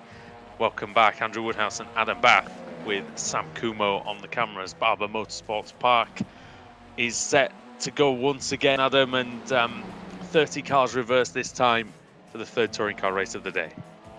Yeah, 30 cars reversed, and some drivers towards the back end of the top 30 have been near the front in some of the earlier races. So this gives them a second bite at it, some opportunity to get a good amount of points. In particular, Kieran Harrison, who won the first race of the day, he's going to be starting inside the top 5, maybe even the top 4 for this final race of the day. So that gives him a good opportunity to maybe pick up 2 podiums and maybe start thinking about going forward from here, a chance at maybe a championship. But here is the grid on the screen. Toby Ward, who was at the front briefly in race 2. He's back at the front again here in race 3. This time he's on the pole. Then it's Jason Stepney in second, Nathan Davis in third, then Kieran Harrison, Ross McFarlane and Ross Balfour completing the top 6. 7th on the grid, Dave Baker. Then it's Oscar Mangan, Jamie Wilson in 9th for Team Chimera, and completing the top 10, Jamie Rushworth. Then it's Pete Newman, Matt Turnbull in 12th. And then 13th place, Craig Williams, Adrian Camfield, Wojciech Savidovic, Jason Cooper, Mark Johnston, Eric Mickey, Ben Gregory, and Jack Sedgwick completing the top 20. So that's how the state of play lines up there. And the rest of the grid shaping up on your screen now. Yeah, we see it scrolling through. We see the likes of Adam Hedgecock down in 46th place, Alex Simpson 47th, and a few others who will expect it better from race 3. But here we go, Toby Ward on pole. What can he do? The lights are off and the race is on. It's a good start by Staney, isn't it, off second place. And he's going to have the preferred line surely into the first corner. He does indeed. He sweeps around the outside, takes the lead. But Ward getting swallowed up already by Davies, and Harrison is going to come through on the inside surely here. If yeah, he is. He forces Ward wide. Ward goes slightly onto the grass. Harrison already up into third, and he's eyeing second place into the hairpin. Good start indeed. Let's see if he gets it. He's looking up the inside. He doesn't put up much of a defence, does Davis? Oh, I say that. He gives him a parting compliment. And up the inside goes Ross McFarlane, the reigning champion. He's going to say thank you very much, and I think he's going to bring Ross Balfour along with him. Well, car 1 goes up into P2. Oh, crash. It's John Roberts. Well, Alex Simpson, I don't think he's going to be wanting to come back to Leeds again. Oh, dear. Oh. There goes Sean Gardner, and off goes Pete Newman's in the gravel. Well, his car looks like the Italian flag, but he'll be saying Mamma Mia after that one, because that was not very good at all. Didn't really see what happened to him, but not a very good result for Newman. Savidovic has got a slow down, I think, as he's trying to force his way past Mark Johnston. I'll try and get you a replay in a lap or two's time, maybe, of the hairpin incident. But yeah, as we complete the first lap, then Jason Staney leads by 0.8 of a second over Ross McFarlane. McFarlane, like I say, with car. What? Oh, Sedgwick! Oh, my word! Just about managed to keep that on the island, and fortunately for him, he's been able to carry on his way, and now he's under pressure because up the inside there is Mickey. He was battling away with him in race 2.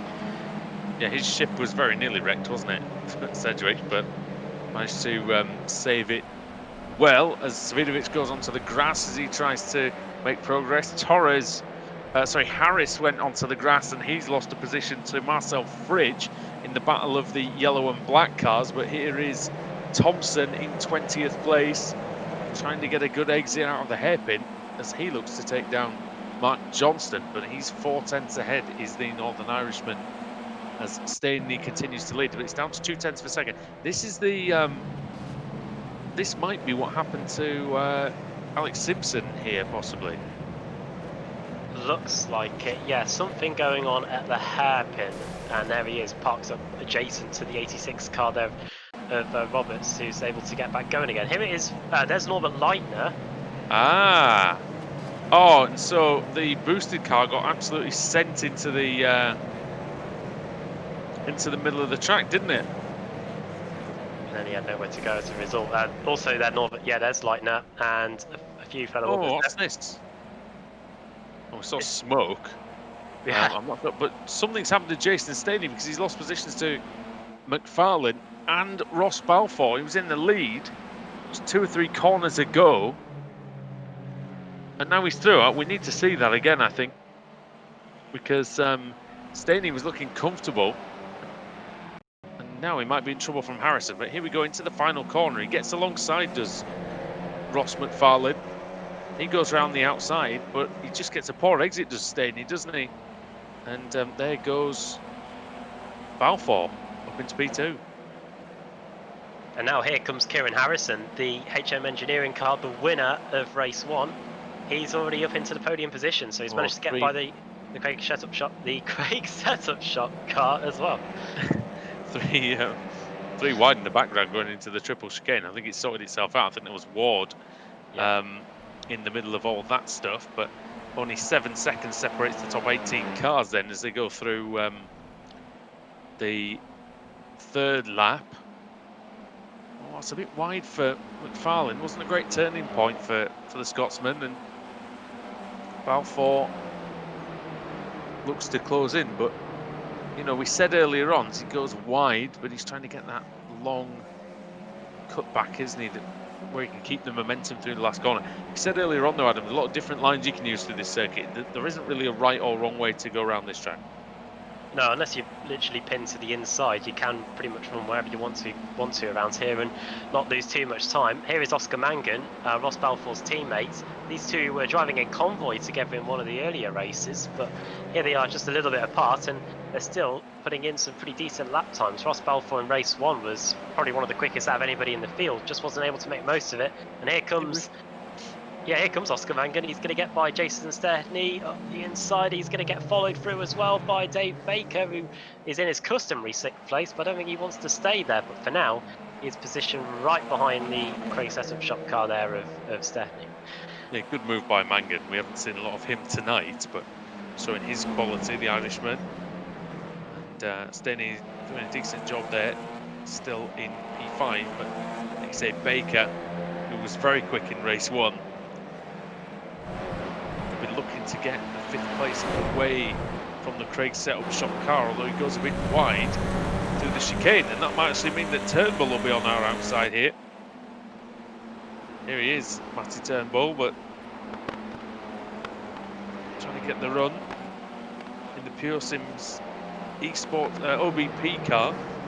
Baker in the Pure Sims Esports car, so same stable but not teammates, so they are racing each other fully, it appears. And Turnbull with a good attempt to pass Baker, but can't quite get by the season 7 champion, but he's alongside him now.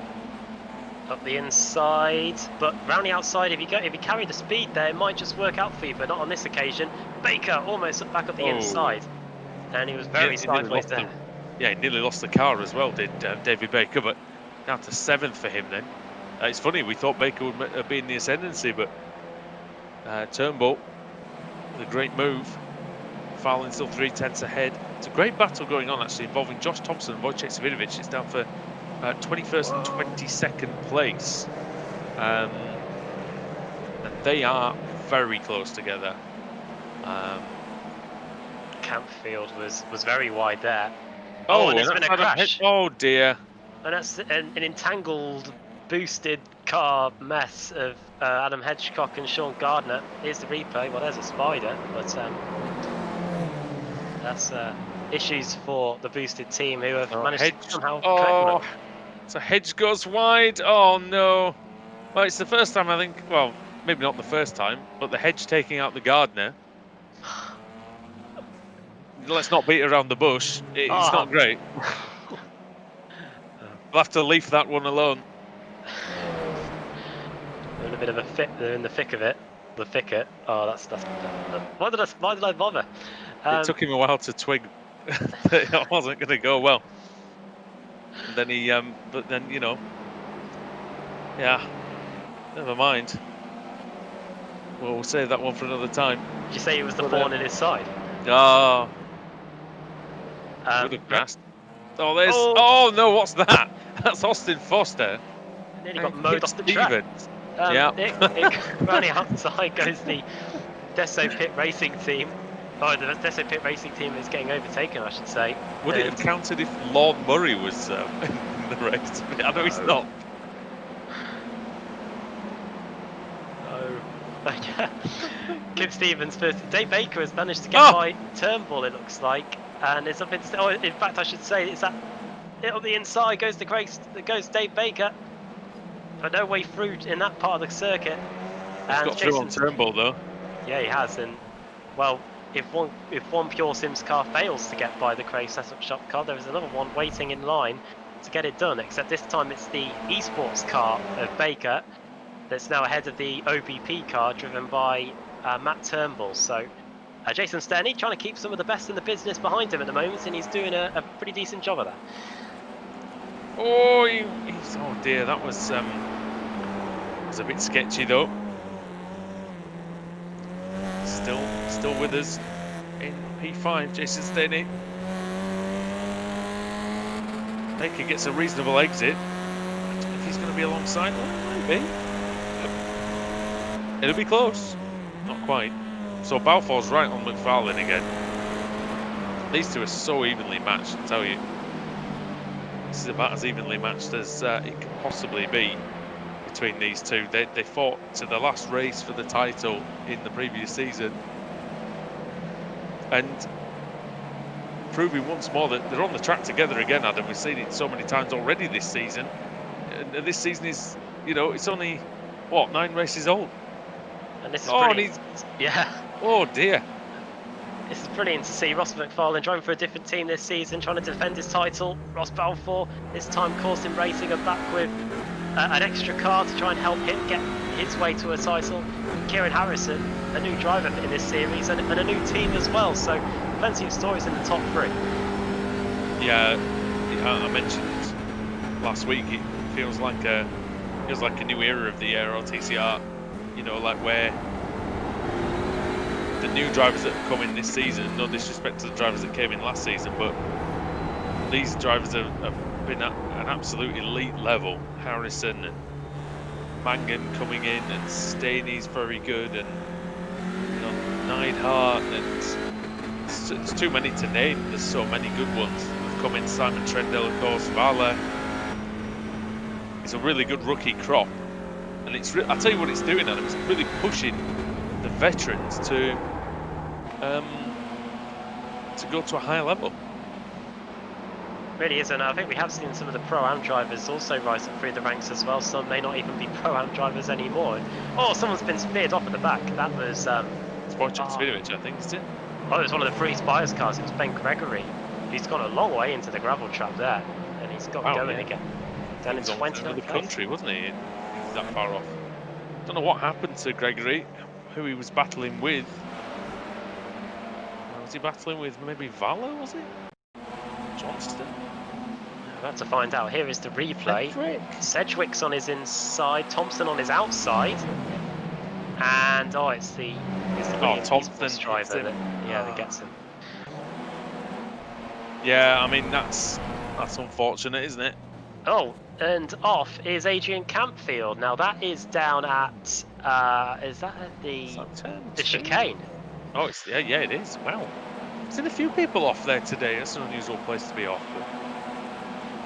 But, I know. We've been starting to memorise the gravel traps, haven't we? I don't think we've seen anyone off that far. Yeah, off he goes.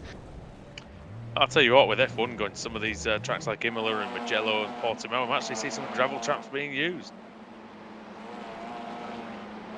Oh yeah, I'm looking forward to seeing people locking up into the Rivazza and having to. Oh yeah. Through the kittiness of that. Yeah. Some people will, I tell you, they'll be off down there. If you put DRS before it as well, just let them have at it. Why not? Maybe too much of a corner at the end of that straight to have the DRS open. I don't know. Oh dear. There's Stevens off again. Nella with him as well, yeah. Oh. Alex Nella, who... And Stevens into the pits again. Deja vu for him. He did that in race 2, and here he is back in the pits again in race 3. He's going to be joined by Pete Newman. The Freem UK car was off at the triple chicane on this lap, and it looks like he's picked up enough damage to warrant a visit to the pit lane, as a few other drivers. more meatballs than in a branch of IKEA, I think, in that pit lane. But you know, we've only got 6 laps to go, and It's time for the drivers to show their balls, haven't they? Yeah. Family stream. but hey, cojones are needed for touring car racing. And as David Coulthard said, racing drivers do have balls, but none of them are crystal, so can't quite predict what's going to happen here. But I tell you what a great battle. Like I said, McFarlane, reigning champion, Balfour, 2nd place last season. Harrison, new driver to the series, winner in race 1 for the first time in his tenure as a ARLTC driver. Both these drivers winning a race 1. I think he may have won another race so far, but not a race 1. Top 2, McFarlane and Balfour, both named Ross as well, have both gained 4 places since the start of the race. McFarlane opens the door there, and there's been an issue at the 2nd corner. That's Jamie Wilson in the Team Chimera car with the white and yellow and white and green flashes. Wilson's going to be under pressure from Jamie Rushworth here in the other Freem car, Freem team. Those are the cars with the paint scheme. Like I said, the only thing I can compare it to is the Italian flag, the red, white and green there.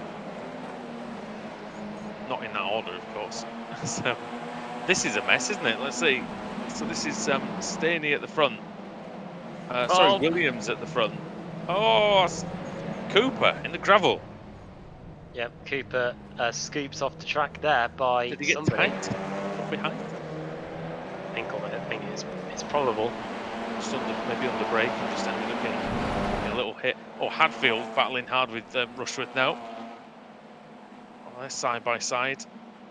Oh, Hadfield with Wilson. So he gets through. This is what I was talking about earlier, though. One car goes offline or one car makes an overtake, and then, you know, it just sends a sequence of events forward as Davies pits from what was 11th place, so damage for him, probably, or some kind of penalty. Yeah, that's a shame for him. I'm not sure the policy in this series in terms of incident points and whether you get a penalty when you get to a certain number. Yeah, actually. Oh, what's that side by side? Damien Harris and was it Vala going into the first corner side by side?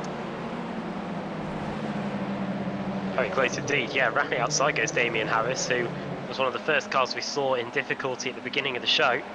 And now here he is trying to get some places back. He's gained 6 in race 3. He's trying to make it 7. Trying to get by the Norwegian. Preben Vallo into the hairpin. He might just hit him. Well, he nearly did. He was late on the brakes and nearly collided with the TC Motorsport car.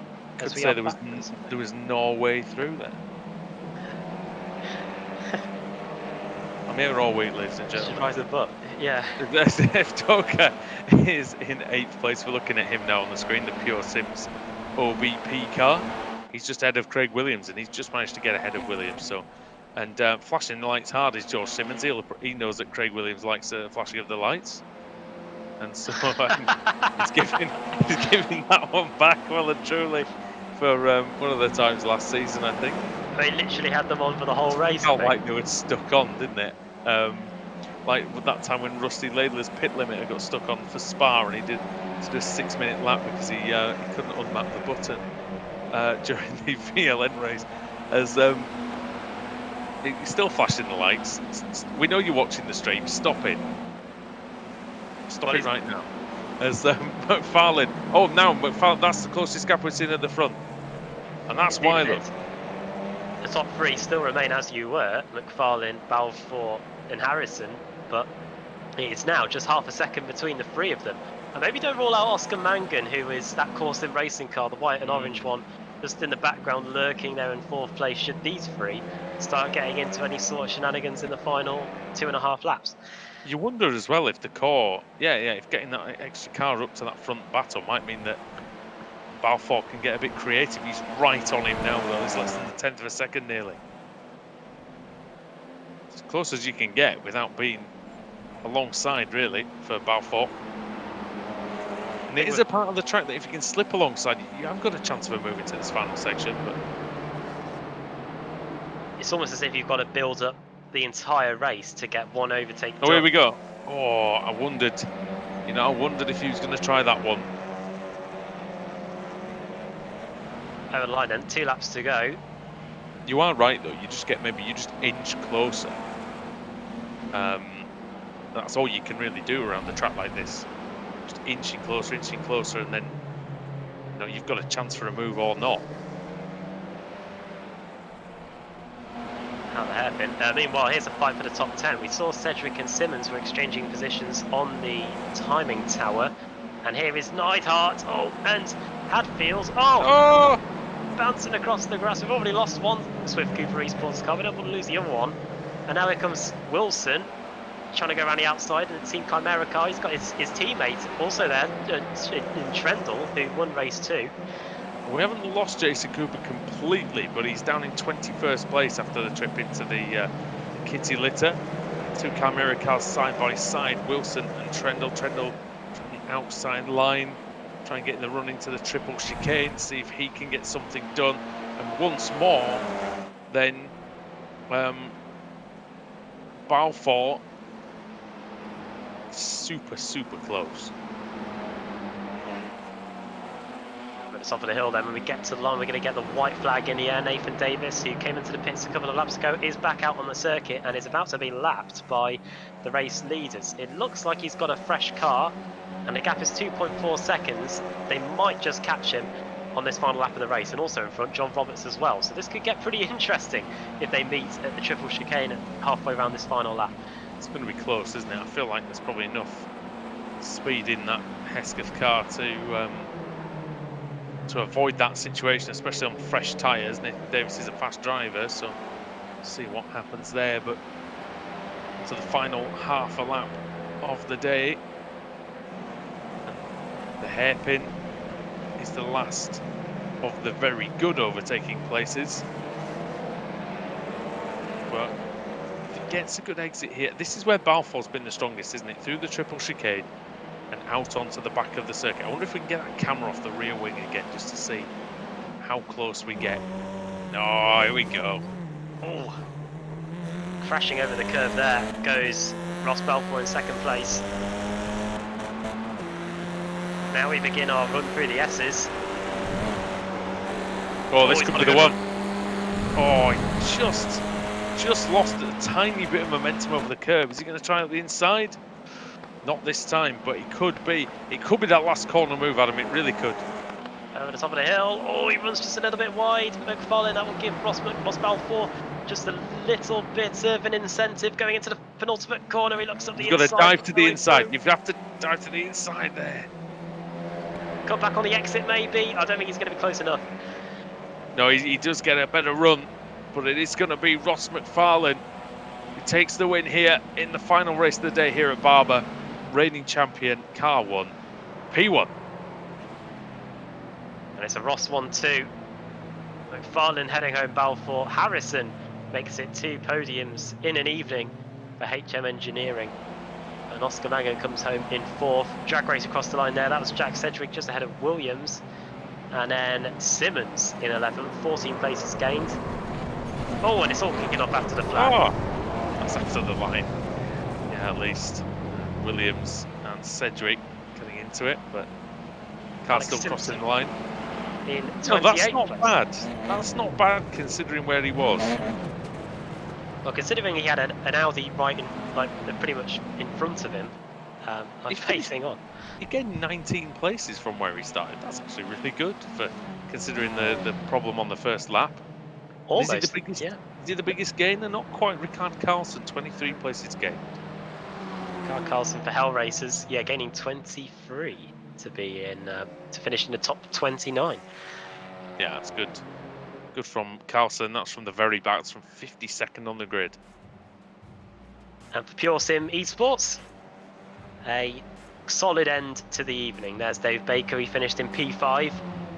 And also in that same shot is car 64. That is Matt Turnbull, who did very well as well in the first race of the evening and in race 2 as well.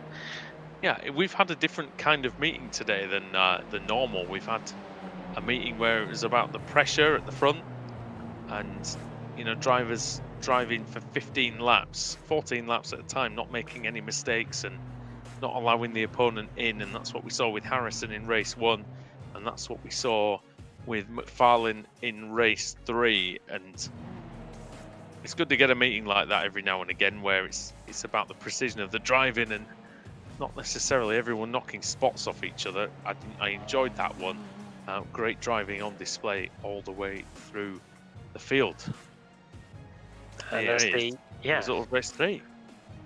And look at that, top 17 all-pro drivers. You don't often see that. I think, yeah, this race meeting and this racetrack at Barber Motorsports Park is kind of one where we really see the best at the top on a consistent basis, regardless of reverse grids. I wonder if we'll see the same next time out at Phillip Island in Australia. Ross McFarlane then wins, Ross Balfour second, Kieran Harrison completing the podium, then Oscar Mangan, Dave Baker, Matt Turnbull, then Jason Stepney, then Michael Devdoka, Jack Sedgwick in 9th, and Craig Williams completing the top 10. George Simmons just behind in 11th.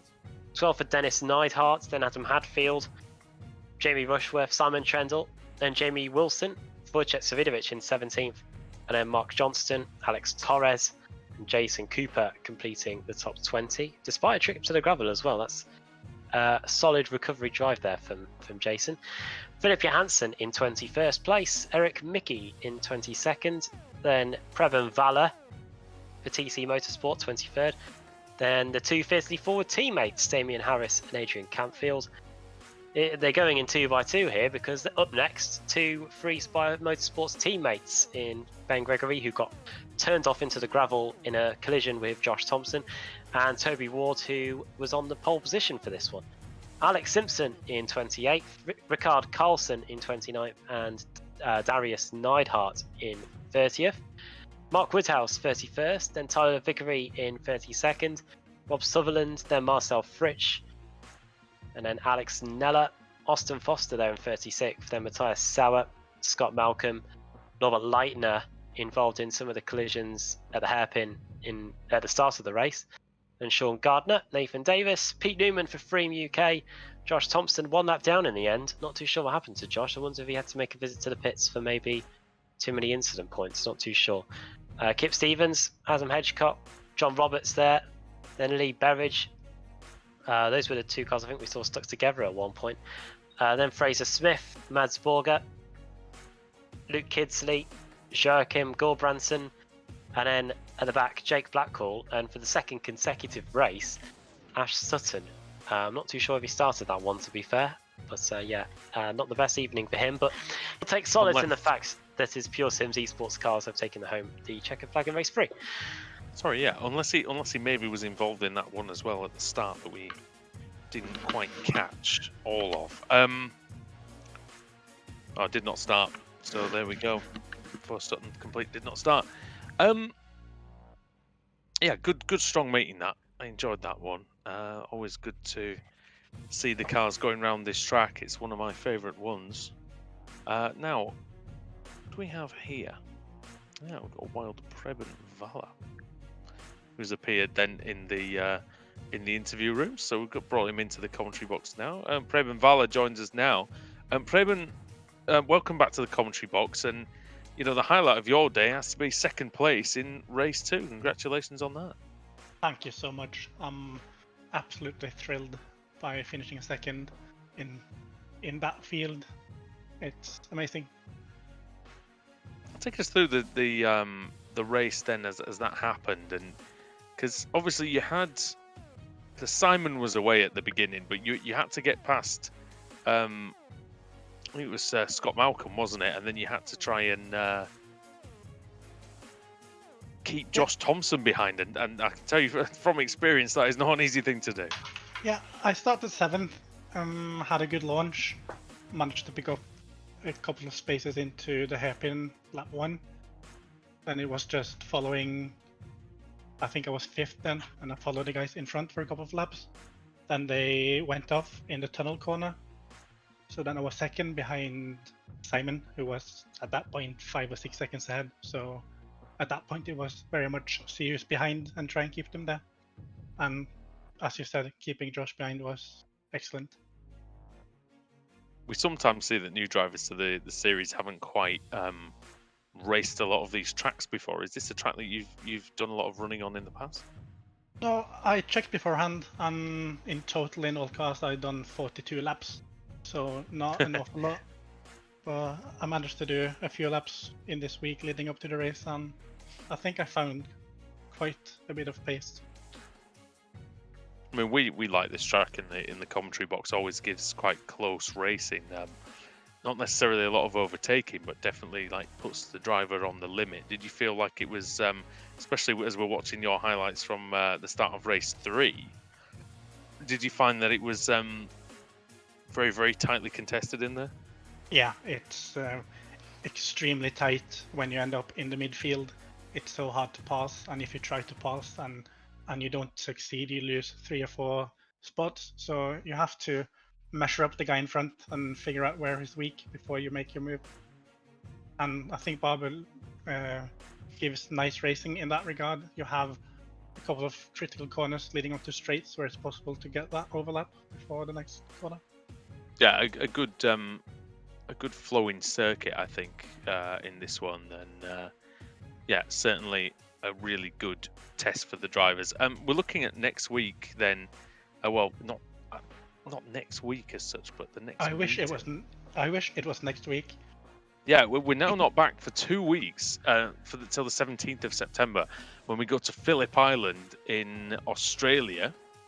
Somewhat a different circuit to this one. So, how are you expecting to go there? Well, as on Barber, I haven't done that many laps, and I'm looking forward to getting to know the track properly in the TCR. And I'm sure if I dedicate the time, I will be able to be there or thereabouts again.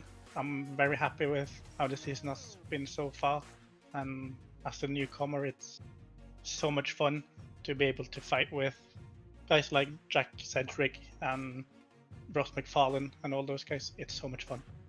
Yeah, we've been impressed with your performances so far. Before we let you go, do you want to give your shout outs to your sponsors or your team, friends and family? You know, anybody you'd like to say hi to?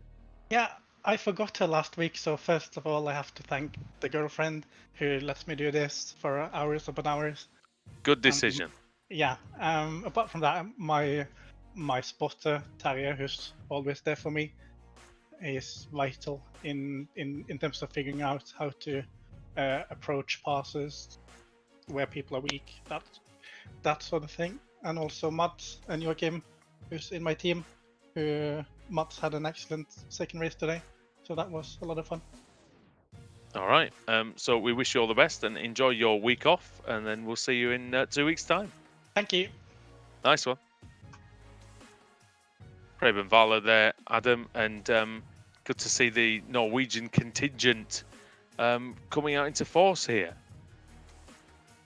Definitely, yeah. We saw a flavour of it last season with Mads Borger Andersen, but this season they've TC Motorsport have fielded a pretty strong team that on their day could spring a surprise or two. And yeah, we'll wait and see what happens at Phillip Island next time out, because that is a track that can often spring a surprise or two. And in the commentary box with us now is the man who won race 1 and was also on the podium in race 3, Kieran Harrison. Welcome.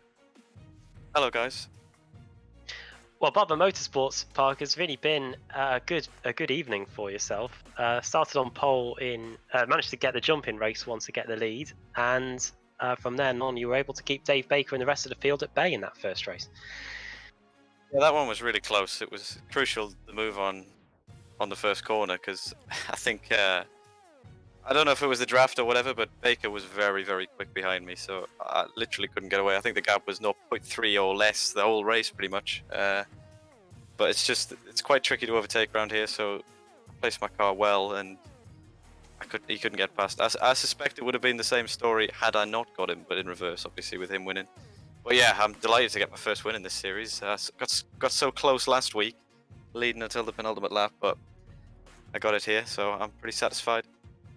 How did you find the second race then, when after leading for pretty much the whole of race 1, you were having to do the overtaking yourself in that second race? Yeah, it was crazy. It's always hectic in these large reverse grids, but it was made harder on lap 2 going into the downhill chicane over the curbs. Sure, what corner number it is. Everybody checked up in front of me, and the guy behind clearly forgot that it was lap 2 and just went straight into the back of me, which damaged my rear and punted me into the guy in front. So I had some damage for that race, but I was ending up just inside the reverse grid, and I was thinking I'm quite happy just to sit here. If any chances at rise, I was going to take them, but I got a few incident points in the first lap, so I was just trying to take it easy, and ended up working quite nicely to give me a good position to do well in race 3 as well. So we're 3 rounds in now, and you've managed to get the win finally in the 3rd round of the season. Are you and HM Engineering enjoying your time in the ARLTC so far?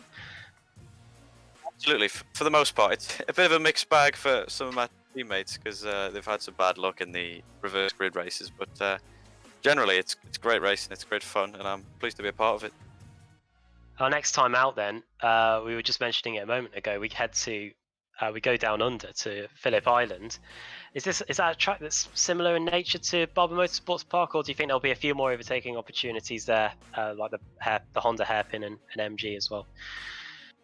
What I've seen of it, it looks like it'll be a bit easy to overtake, but it was much like this track. I'd never driven it before we're going to it in this series, so I'm going to have to put a lot of hours into it to get up to speed, but hopefully it suits me just as well as Barber has. Great. Well, before we let you go, Kieran, is there anybody you want to thank, sponsors or anyone? Yeah, of course. I'll thank you guys and all of Apex Racing League, and also HM Engineering, my team, and my 2 teammates, Norbert and Fraser.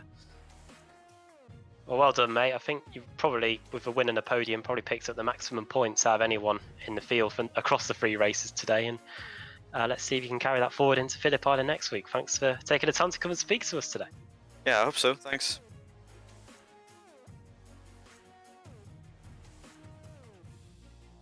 Good to hear from Kieran Harrison there, who a win and a podium and a top 30 result in race 2 rounds off a solid evening for him there, I think. Could be the most impressive rookie that we've ever seen. Maybe apart from Sebastian Job. Well, very similar to Sebastian Job. And Alex Simpson was a rookie and finished 2nd in the title. Yeah, that's true as well. So yeah, but definitely up there in the conversation then. Hey, and well, I'm sure he's going to do excellent things this season. The likes of Savidovic and McFarlane and Balfour and Mangan and all the rest got their work cut out for them in terms of defeating him in 2020. But yeah, that's it for basically this meeting here at Barber Motorsports Park. Like we said, no race next week, but we will be here in 2 weeks' time, like I say, with the Phillip Island round. So enjoy the week off, everyone. From all of us here at the iRacing Esports Network and Apex Racing League and Apex Racing TV, in fact, as well. We'll see you in 2 weeks' time. Good night.